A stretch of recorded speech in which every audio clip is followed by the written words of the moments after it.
ওয়ালাম ইয়াক্কির কাবীরানা ফালাইসা মিন্না। কেউ যদি মুরব্বিকে সম্মান না করে, শিশুকে যদি আদর না করে, সে আমার উম্মত হতে। বিশ্বনবী সাল্লাল্লাহু আলাইহি সাল্লাম হাসান হুসাইনকে নিয়ে আদর করতেন।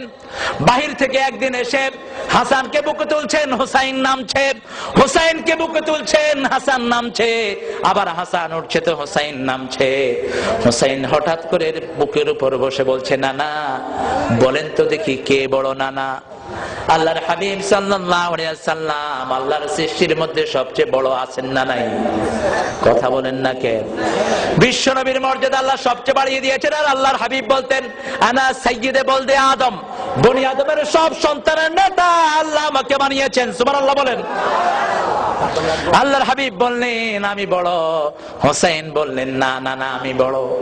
শিশুদের মতের কখনো অগ্রাহ্য করতেন না আল্লাহর হাবিব। সেজন্য বলতেন, ঠাট্টার ছলেও কোনো শিশুর সাথে তোমরা মিথ্যা কথা বলো না। শিশুকে ধোঁকা দিতে নিষেধ করেছেন মুহাম্মদ সাল্লাল্লাহু। হাতে করে জিনিস এনে কয় আয় তোরে দেবো, কিন্তু হাত খালি এরকম লোক আছে না নাই? এই ধোঁকা দিতে নিষেধ করেছেন মুহাম্মদ সাল্লাল্লাহু। আল্লাহর হাবিব বললেন আমি বড়, হুসাইন বললেন না আমি বড়। বিশ্বনবী বললেন, বুঝলাম হুসাইন তুমি বড়, কিন্তু নানা কিভাবে তুমি বড় হয়েছে একটু আমাকে বুঝিয়ে বলো। হুসাইন রাদিয়াল্লাহু আনহু বলছেন, আপনার আব্বার নাম বলেন। আল্লাহর হাবিব বললেন, আমার আব্বার নাম আব্দুল্লাহ।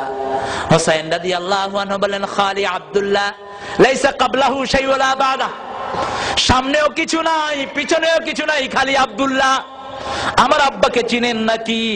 আসাদুল্লাহিল গালিব আলী ইবনে আবি তালিব, সারা দুনিয়ার কাফিরের জন্য আল্লাহ যাকে বাগ করে পাঠিয়েছেন, জান্নাতের ইমাম, এরকম একজন বাবা তো আপনি পান না। এদিক থেকে তো আমি আপনার বড়। আল্লাহর হাবিব হুসাইনের চেহারায় তাকিয়ে আছেন। হুসাইন বলছে, নানা আরো আছে। বলছে, নানা বলো কি বলো? নানা বলে, আপনার আম্মার নাম বলেন। বিশ্বনবী সাল্লাল্লাহু আলাইহি সাল্লাম বললেন, আমেনা। হুসাইন রাদিয়াল্লাহু আনহু বললেন, আমার আম্মাকে আপনি চিনেন নাকি? খাতুনে জান্নাত ফাতেমাতুজ জাহরা রাদিয়াল্লাহু আনহা, বিশ্বনবীর নয়নের পুত্রী, কলিজার টুকরা, জান্নাতের অলংকার, সব মেয়েদের সরদার জান্নাতে এমন একজন মা আপনার নাই। এদিক থেকেও তো আমি আপনার বড় হয়ে গেলাম। বিশ্বনবী অবাক হয়ে ছোট্ট হুসাইনের চেহারায় তাকিয়ে আছেন। বলছেন, না না এখনো শেষ হয়নি, আপনার নানির নাম বলেন। বিশ্বনবী সাল্লাল্লাহু আলাইহি সাল্লাম নানির নাম বললেন। এবার হুসাইন বললেন, আমার নানিকে চিনেন নাকি? জান্নাতে প্রথম যেই মহিলা ঢুকবে, যাকে স্বয়ং আল্লাহ নিজে সালাম পাঠিয়েছেন, এরকম একজন নানি আপনি জীবনেও পান নাই, খাদিজাতুল কুবরা রাদিয়াল্লাহু আনহা।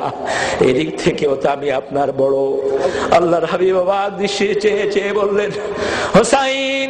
হুসাইন বলছে, না না আরো আছে, আরো আছে নানা। ও নানা আরো আছে, আপনার নানার নাম বলেন। বিশ্বনবী নিজের নানার নাম বললেন। বিশ্বনবীর বুকের উপরে বসে এবার হুসাইন বলছে, আমার নানাকে আপনি চিনেন নাকি? হাউজে কাউসার আল্লাহ যাকে দান করে দিয়েছেন, কিয়ামতের ময়দানে যেই নবীর আগে কেউ কথা বলতে পারবে না।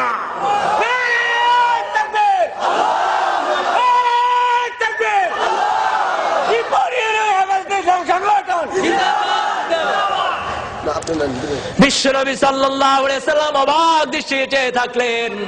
এবার হুসাইন বললেন, আমার নানা সরদারে আল কাউনাইন, রাহমাতাল লিল আলামিন, শাফিয়াল মুজনাবিন, সাহিবে কাউসার, মুহাম্মদ সাল্লাল্লাহু আলাইহি সাল্লাম, এরকম একজন নানা তো আপনি জীবনেও পান নাই।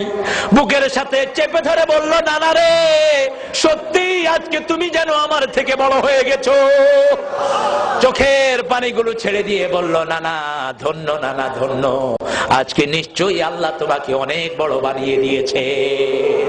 সেজন্য আল্লাহর নবীর সুন্নাত যাদের জীবনে থাকবে, দুনিয়াতে তাদের কোনো পরাজয় নাই, আখিরাতে তাদের সম্মান বাড়িয়ে দিবেন কে? আরো জোরে বলেন কে? এজন্যই আমার আল্লাহ বলেছেন, আমার নবী যেই বিচারগুলো ফয়সালা করেছে, সেই বিচারগুলো যদি তোমরা সামান্য অমান্য করো, তোমরা কোনোদিন মুমিন হতে পারবে না।